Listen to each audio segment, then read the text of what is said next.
Shai Gilgeous-Alexander dominated the Boston Celtics on Tuesday night in what was, to this point in the season, the game of the year, the second seed in the Western Conference versus the top seed in the Eastern Conference and the best record in the NBA.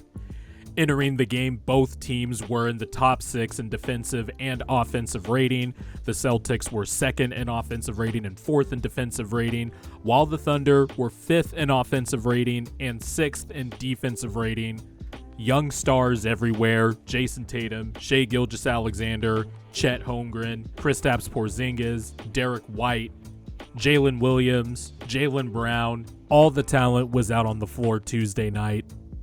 And the one who shined the most, the one who was the clear best player on the court up until about the last 4 or 5 minutes of the fourth quarter, but the Celtics were making a run, so I'll give it a pass there.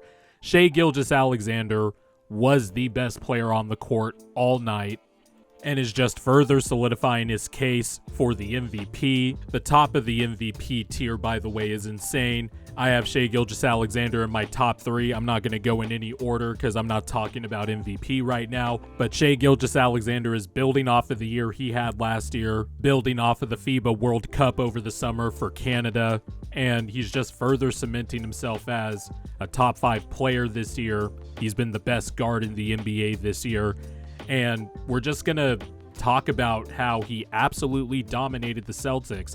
The Celtics have, one, a bunch of wings they can throw at Shai Gilgeous-Alexander. You could throw Tatum on him, Jaylen Brown, but you can also throw the best defensive backcourt in the NBA on him, whether it's Jrue Holiday or Derek White, and it just did not matter because Shai Gilgeous-Alexander is way too good. I was just amazed watching that game, and thank God the Sixers were blowing the backs of the Chicago Bulls out because I was able to watch a lot of this game. I was just amazed at how easy Shai Gilgeous-Alexander made it look. He had 36 points, 7 assists, 6 rebounds, 0 turnovers,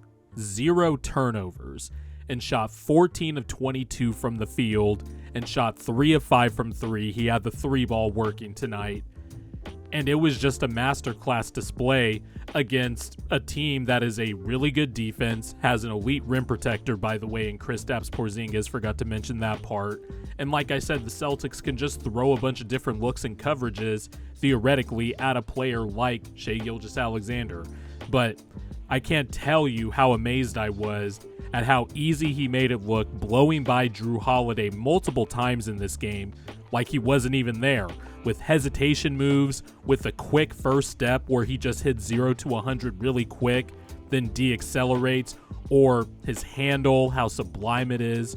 I think he has one of the best handles in the NBA, even if it might not be as flashy as, say, like a Kyrie Irving or somebody like that. The way he just has the ball on a string and is able to just pick it up off the dribble and go for a scoop shot, and he did that a few times yesterday as well. His mastery in the mid-range is just, it's incredible. I don't know how else to describe it. Jrue Holiday is one of the best defensive guards I've ever seen in my life.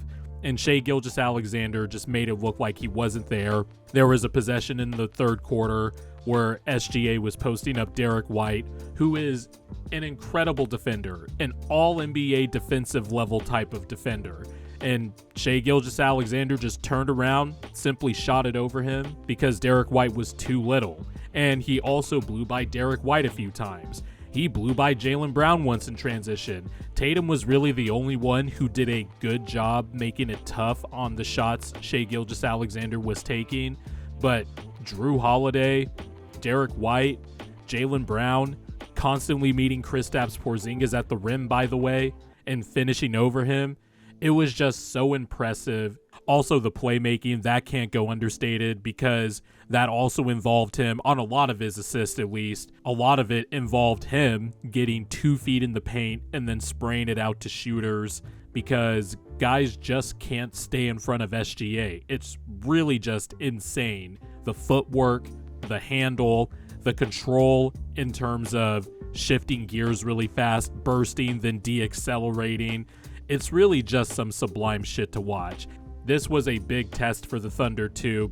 I made a video about a few weeks ago talking about one of my favorite fake trades was the Thunder getting Lauri Markkanen, and the Thunder really don't need to do shit because J-Dub, SGA, Chet Holmgren, all the young talent on that roster, the ancillary pieces like Isaiah Joe, fuck you Doc Rivers, Cason Wallace, their lottery pick, also looks like he's going to be a really good player. Mark Daigneault is just one of the best coaches in the NBA. The Thunder can just go in any direction and any route they want. Whether it's a trade or not, they're going to be fine. This Thunder team is just ridiculous, and it's all headed by this 6'6 guard out of Kentucky that just has one of the fun play styles in the NBA.